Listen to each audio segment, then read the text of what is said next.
Hello, আমি পূজা। Good morning. তোমাদেরকে আবারও ওয়েলকাম আমার নতুন আরেকটা ভিডিওতে। সকালবেলা উঠে ব্রাশ করেছি, আজকে খেয়ে রান্নাঘরে গিয়ে ভাতটা বসিয়ে দিলাম। আজকে ঘুমেতে উঠতে বেশ লেট হয়ে গেছিলো, তারপর জল খেয়ে মাথায় একটু অয়েল ম্যাসাজ করলাম। আমি মামা আর্থের অনিয়ন অয়েলটা ইউজ করি। বিছানাটা ক্লিন করে তারপরেই আজকে চা খেয়েছি।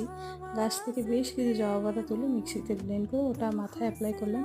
ফোনে দেখেছি জবা পাতা অ্যাপ্লাই করলে নাকি হেয়ার ফল কম হয়, বর্ষায় প্রচুর হেয়ার ফল হচ্ছে। আজকে একটু বানাবো চিকেন স্টু। রবিবারের দুপুর বোনের রিচ তরকারি খাওয়া বারণ, সেই জন্য ওর জন্য একটু চিকেন স্টু বানাচ্ছিলাম। দেখো তো কেমন হয়েছে চিকেন স্টুটা। আর কাজ করতে করতে বেশ দেরি হয়ে গেছিলো। আজকে পুজোটা বোনই দিয়ে দিয়েছে।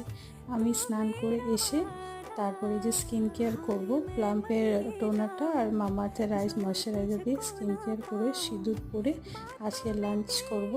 যেহেতু রবিবারের দুপুর, বাঙালিদের তো চিকেন লাল লাল ঝাল ঝাল না হলে একদমই নয়। টাটা।